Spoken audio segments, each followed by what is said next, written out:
Welcome back, Mr. Goodberry. The First Star Logistics studio is fully equipped and ready to record.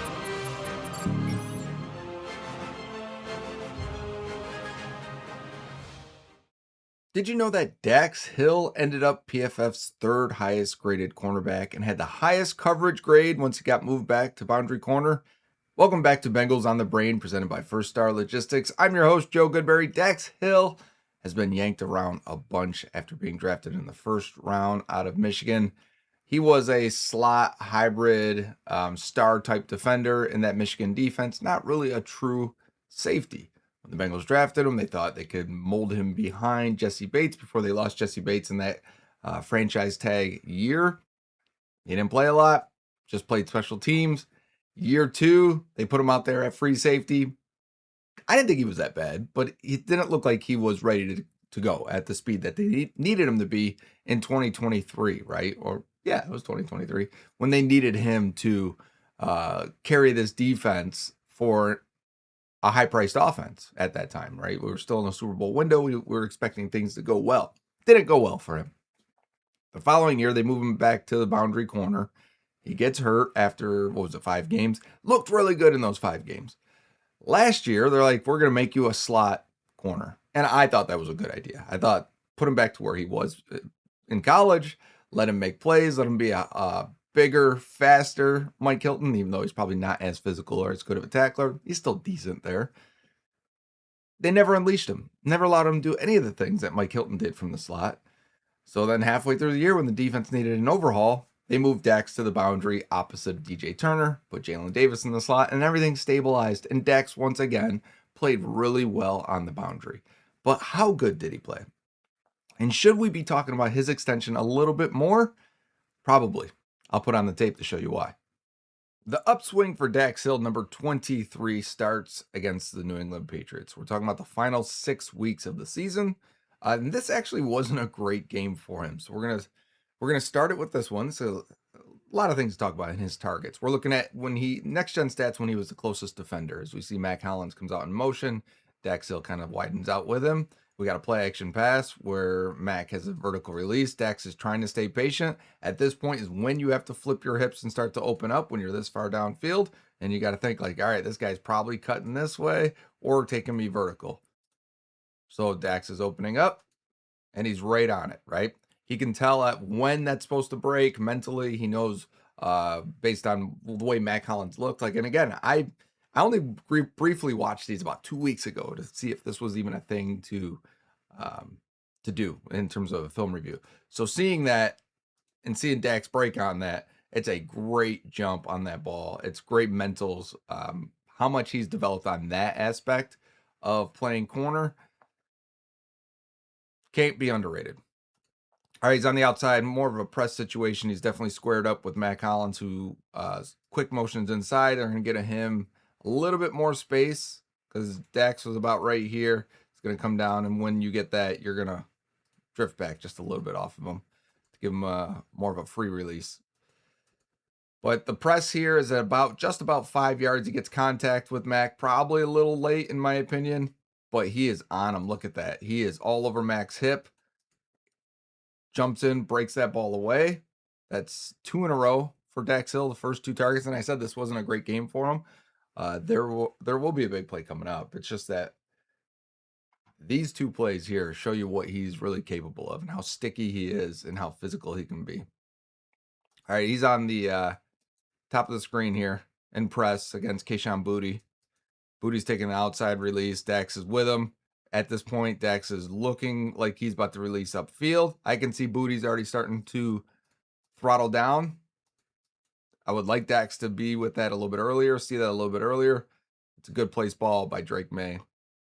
Dax is on him. The coverage isn't like it's egregiously open, but you can see how quickly that little bit of difference. The corner is just a tough position. That split second of reaction is all it takes.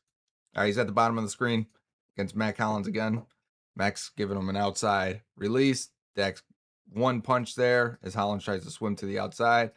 I would assume we're getting like a fade ball over here. It's a really nice play by Mac, who's looking back. Well, I'm going to go one clip back here. He's looking back this way. And I think Dax is thinking, okay, this could be a back shoulder throw or something. You can see Dax's eyes go back with him. But this ball is already in the air, which means at this point, for Dax to look back at it, he's never going to find that. He's never going to see that thing. That thing's going to be out of his peripherals, especially while wearing a helmet. You can see he's still looking. He really doesn't understand where that ball is. Stays locked into him, but Matt Collins makes a tremendous grab. So you're getting past interference, a little bit too much contact for Dax Hill because that ball's still in the air, or it's in the air when he starts making that contact.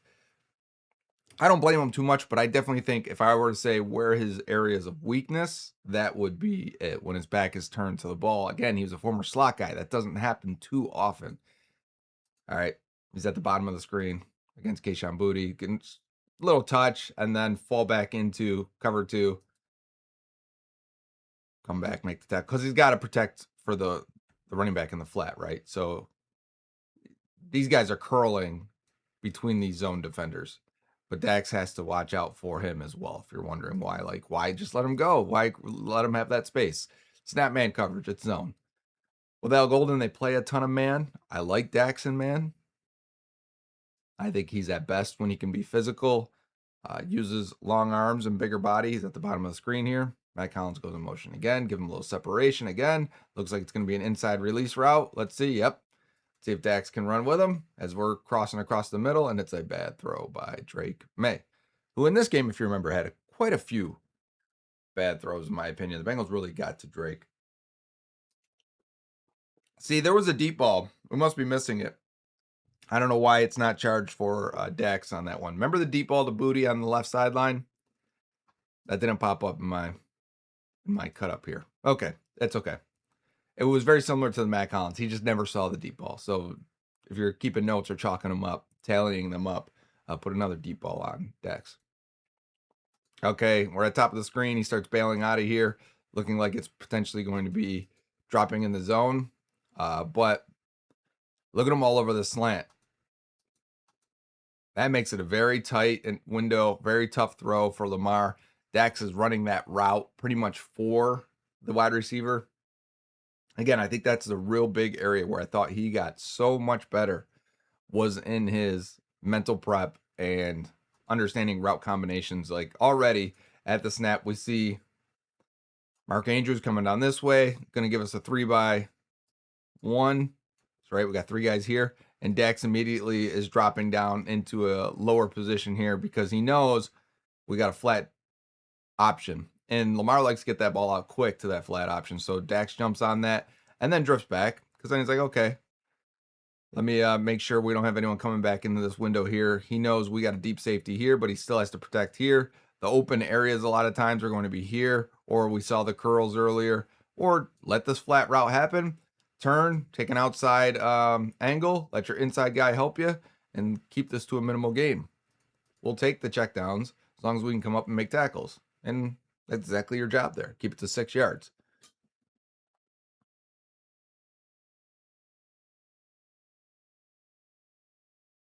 All right, top of the screen in a press situation. Diamond release maybe. Outside stem for Bateman. Oh, Bateman really wanted that outside. He did a couple extra shakes against Dax. Now we're even. I would assume we'll get a chance to throw a deep ball here. Yeah. And Lamar absolutely sells it. Dax is all over it. Single high safety. That's why I assume we're getting a deep ball because like we've done that before, right? If there's a single high safety, we're throwing to the boundary. Top of the screen again. Dax is squatted, squared up with these receivers. Going to go with a press situation. Just get a jam there. Now release upfield. Let's see his speed. Stay over top of him. Dax is playing the deep ball here as there's only a single high safety. So if you're ever thinking of like the leverage, if you've got a safety over top of you and a split safety defense, you may be more back here protecting from that back shoulder throw. But Dax is playing the upfield shoulder because he doesn't have that safety help. It's a back shoulder throw here. It's a good job by DeAndre Hopkins, veteran receiver. Good timing, pacing, coming back for that ball. Dax is on him, so I don't hate that when a corner gives up a play where he's right on the guy. All right, Dax has outside leverage here on Rashad Bateman. Let's see why Is it because one of these safeties are going to move into the box? Dax has to bounce out now as we got Isaiah Likely coming in motion, bringing 2 receivers to this side of the field. We're in complete zone coverage here. Dax has to, at this point, he's getting high load. We got a guy here and potentially a guy here. So let's see how he reacts. I don't know what route that is there, but I'm just assuming based on the release here and with an inside guy releasing here that this guy, yep, and he's running the post. So there you go. So Dax is kind of playing both and protecting. Do you want to make this tough throw to the corner route? I might have called it a post earlier, corner route. Or do you want to make them check it down and then you come up and make a tackle on Isaiah Likely? That's exactly what you want. Go ahead and make the tackle, keep it to a minimal gain, and force them to continue to be efficient on offense and check this ball down. Dax top of the screen. I always remember DJ's got the mouthpiece hanging. Dax at the top of the screen, just running. We got a vertical release. This guy's now going back to, so we got this is what I always called a bench route. Is that what you guys called it? You don't see it that often, but that's what it looks like we got here. This got to be Devontae Walker, who I thought would be a good deep threat receiver in the NFL. Do you remember the TV broadcast of this play? I wish I had it right now.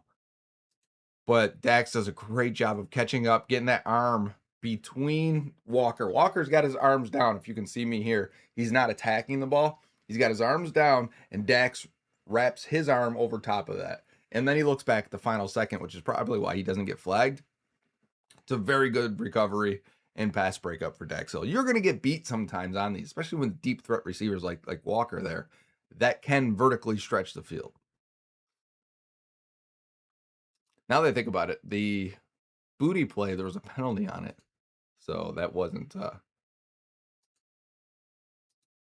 that's not going to count. Anyways, here is a quick spot pass, alert pass for Josh Allen as we got off coverage here. They can abandon this run play, just turn and throw the slant. The thing I see with the Bills offense a lot that I really like, and I think the Bengals can do it too, is watch their right tackle. He's going to open a window for this. Like even in their run plays, they have the built-in backside slant, but they think about everything. They think about the window you may want to throw. So a lot of times this tackle or the tackles on either side will jump set and try and get out to create this window, making an easy throw for Josh Allen as you see him put it right between it, right? You don't have to throw around guys. There's no confusion. There's no throwing it into TJ Watt's face or chest, as we've seen plenty of times. So you get this slant here. They need about 5. Dax keeps it to about 4 yards, just short of the first down, which is that play was supposed to get that easy first down. Quick reaction by Dax in the snow there and making a nice physical tackle. Okay, bottom of the screen. We have 3 receivers bunched up here, so Dax is on the outside, walking up just a little bit. Does he have anybody in the flats? He can tell already that, yeah, potentially we do. It's a quick swing pass to Dalton Kincaid. Dax has to play the outside here. Stay to the outside until it's time to, hopefully, ideally, why he's staying the outside. His other guys are supposed to get over and make this tackle. Nobody did. No one reacted quick enough for that. So now Dax is spinning off his guy and trying to chase it down. So is that his fault? Does he, again, next gen stats, it's chips in the pads. He was the closest defender to the guy that caught the ball. Is it really him? Meh. I don't think it is, right? Okay. Top of the screen. He's trying to get his footing. You can see him kicking the snow off right there. You see 14s in the game for the Bills. That's their blocking. Tyrell Shavers, that's their blocking receiver. He's looking inside. I would assume this is a run play. Let's see how that affects anyone. But then we got a kill. As the safety walks up, Jordan Battle walks up. Battle's now going to commit to it. And Shavers is going to release outside. And then angle upfield. Dax is all over it. Somehow that ends up being caught. Right? Dax is even surprised on this himself. Let's see. Was it footing? Or is it just a really nice throw by Josh Allen? I mean, that ball's already out. Daxon never got a chance to really look for it. Good break on it. Good catch. Good break. Good stop is what I should say for Shavers. And that back shoulder throw. Okay. Got Dax at the top of the screen here. Heavy run formation, play action. Everyone getting sucked up. Dax is trying to now jam Dawson Knox here. And stay with him. Stay with him. Keep your eyes on him as we should be getting Josh Allen here. But Warren Burks misses. And then what a throw, right? He's on him. What a laser by Allen. I mean, Dax was in good position, maybe relaxed for a split second.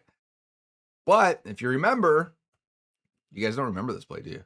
I barely remember this from the game because there's so many plays that happen in this game. Dax gets his hand in there and does force it to go incomplete. The ruling on the field was changed, incomplete pass. So I thought it was really good press, really good coverage. Yeah, you get beat sometimes by an elite quarterback placing that ball. We see it on our offensive side, so you can't be mad about it. And then you get your hand in there and knock it away. Now the Bengals are pretty much eliminated, right? Let's jump to the Dolphins game because we're skipping that Ravens game. There's apparently no targets for him. Did he not play in that Ravens game? I don't remember now. But the new role for Dax Hill over the last few weeks, and this is important, this is where this film review changes a little bit. What can you do with Dax? How do you get Takario Davis on the field? These are the plays. They're going against a team like the Dolphins who didn't have a lot at receiver. They do have Jalen Waddle, but they let DJ Turner shadow Waddle. So what do you do with Dax? If you believe Dax is on a heater, he's playing really well. He's a good player. I mean, I think he is. I think the Bengals agree with that. Well, I don't want Jalen Davis going outside. Like, these are the games where, all right, maybe Takario Davis plays a little bit more. Maybe Jasir Taylor plays a little bit more. Guys that maybe have a little bit more size, a little bit more speed. But with Dax, you bring him up, you let him cover Darren Waller in the slot here. Look at him. No fear. He's covered tight ends for 3 years now. It's not a problem for him. Get a little press here. I'm assuming we got an out route. Let's see how fast Dax can react to this. Out route. Bang. On it. Get that hand up there. I mean, I think this is great coverage. It's caught. It's completed. Yes, I know. But watch his movement. First of all, just off the snap, watch him go to the outside. He's trying to protect to the outside route. Jamming him. Staying with him. Good flip of his hips. The only thing is he probably takes one step this way and then has to come back rather than driving. If he can get his eyes on the ball and knock that thing away. But when it gets here, he does get his hand up in between Waller. He's trying to knock it out of there. Waller's just, I mean, he's a former great player, right? He's had some extremely productive seasons in the NFL. He's a good player. If you don't remember. Dax at the top of the screen this time. We only got one receiver out there. Jalen Waddle's going in motion, so Dax is starting to flare out. Is he going to flip it down to Waddle? Is that what Dax has to do here? This is the leak pass where they'll bring a tight end across and then have him block while they swing it out to Waddle. I like this a lot. McDaniel runs this a lot. The Bengals have started to a little bit. Gets me excited. I think it's a good play. Why not? If am I checkdowns, why not have a lead blocker out there? So, all right, so let's see Dax go make a play here. Slide down, pop up, make the tackle. I mean, this is fantastic. He did this before. Remember, he got the penalty versus the Vikings. But this is what it looks like, man. That's what a former safety slot guy, if you're going to make tackles, it should look like that. If we're comparing Dax and DJ, Dax is the better tackler for sure. All right, Dax is at the bottom of the screen.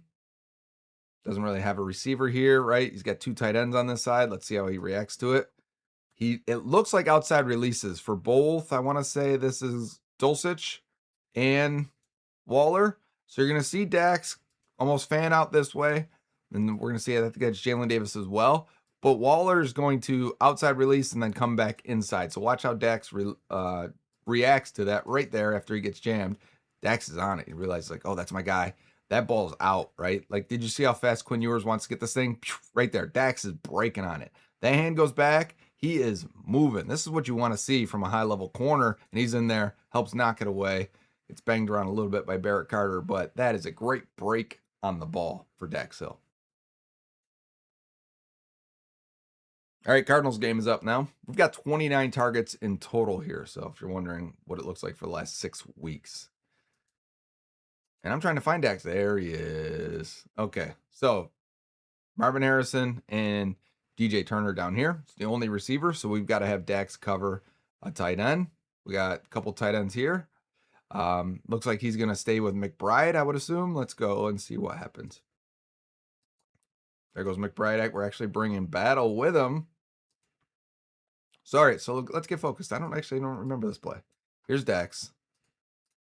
See what he does. Oh, I didn't see that. I didn't see McBride. There's McBride.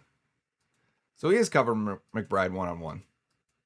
McBride's going to take that outside release. Dax flipping his hips and running up the seam with him, making this a very difficult throw. He is very sticky on his back pocket or his hip pocket.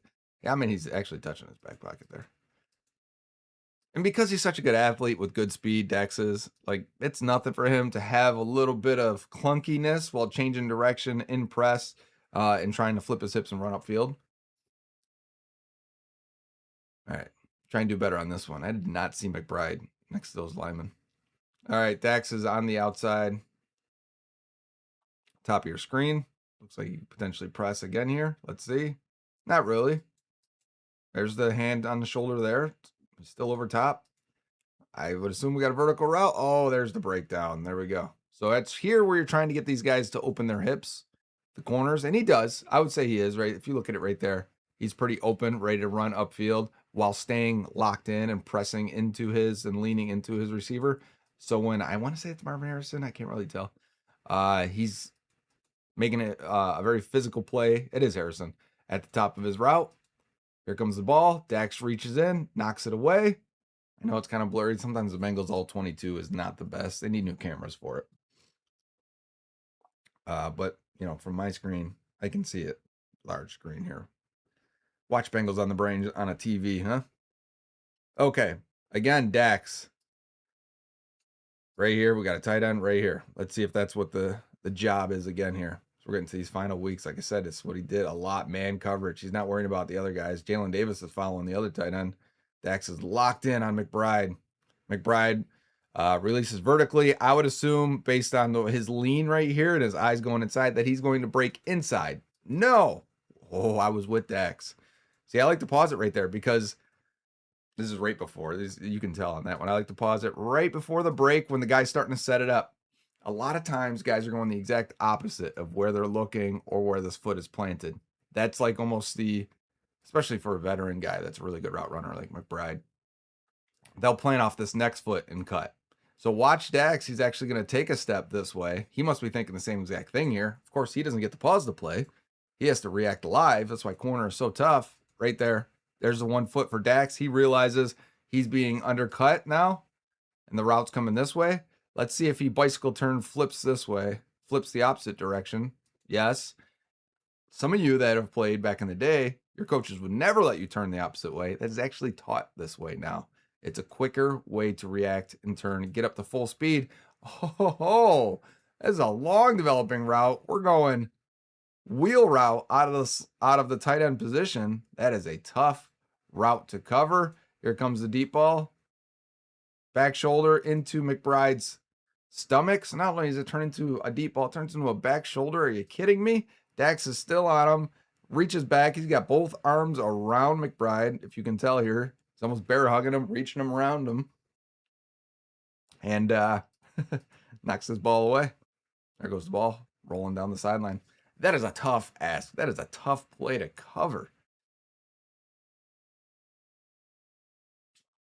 Okay, Cardinals game. All right, here we go, cameraman. Dax Hill still not covering a receiver. Walking down to reduce to this tight end that's here after McBride went in motion the other way. Shamar's going to jam the mess out of this tight end. And now we got a delayed release as Brissett's trying to run and make something happen. Dax is all over this guy. And there's another incomplete pass. Contested grab as Dax has. Very sticky coverage once again. Guys, I'm not just picking the plays where they fell incomplete. These are all targets to Dax once he went to boundary corner. And yes, he's playing some slot and still doing some tight end coverage because he should, because he's really good at it. Over the years, and that you may have a worse opinion of Dax in the slot or when he's done safety, but when he had to come down and cover tight ends, he was fantastic at it throughout the last 3 years. I don't know what he's pointing to here when we got a false start. Get your head back in the game, Dax. We're going deep. No, good cut. Good breakdown and cut. Why? That's the worst play we had from Dax, huh? Maybe it's because you were too focused on this guy false starting. Let's see. Was there a false start? Yep. He was right. Still, get your head in the game. Stay with it. Can't let it affect you. Not on something like that for a big play. Either the refs are going to call it or they're not going to call it. He looked up like, come on, man. Hey, you gotta be ready to go. All right, Dax is all the way outside here this time. Off coverage. Look like we're blitzing. We got zero, cover zero, meaning everyone's coming, and we just have our cover guys. Cover zero means no extra guys in coverage, no safety, right? No linebacker, nobody deep. Dax out here, we're already looking like we got to stop and go potentially. Nope, he's just cutting underneath it as Brissett gets pressure too. Where'd that pressure come from? Unblocked on the edge. So Dax is just allowing that to happen. He's just there and protect there. Don't get beat deep. They want to take that check down basically underneath. Let them do it. You got all day long on that. Okay, top of your screen. Dax is here as we've got a player going in motion, so we're going to split, and Jalen Davis has to follow him now while Dax gets Jerry Jeudy at the top of the screen. A little hesitation on the release. Now we're coming across the middle of the field here. Dax is in his hip pocket. Let's see. Should have been picked off by Geno Stone. Geno's all over it. This isn't a Geno appreciation post, right? It's a bad throw. Dax is all over underneath and inside. If you're going to throw this thing, you got to lay it out here. Or I think Shador's thinking, if he's even placing it accurately, let me place it high. And it goes way too high and into the hands of Geno Stone. Again, good coverage by Dax Hill. And that's not easy when guys are that condensed and tight to the formation. And I believe I did a video review, Bengals on the Brain, when Dax went down after 2024 of his first 5 weeks. I think it was 5 weeks on the boundary. Looked really good there. He has looked very good on the boundary for whatever reason. And I've got my theories, right? I think that's a different skill set, different position between the slot. The slot is you have to be a little bit more physical. Not that Dax isn't, but you have to be willing to play that run. You got to be able to have two-way goes, and you got to protect from two-way goes because you're in the slot, and receivers have more freedom in the releases. You don't get to press as much because that slot receiver is typically off the line of scrimmage, and he can beat you inside or outside. It's a lot more to handle. And I thought he did fine in there. But fine is not the goal for a first-round pick. You want him to look really good. And where he's looked really good has been at the boundary for 2 years now. And I think, put that tape on right there. If you got that all season long where he gets beat a couple times on a deep ball or because he doesn't see the ball or it goes right over his shoulder or on a back shoulder, fine. I'll take that all day long for him jumping routes, being physical, being sticky, and also that tackle against Jalen Waddle. Fantastic. And he's done that before, and we know that. I think if we're looking at extensions, why I started thinking about this when the agent posted cornerback one money about DJ Turner.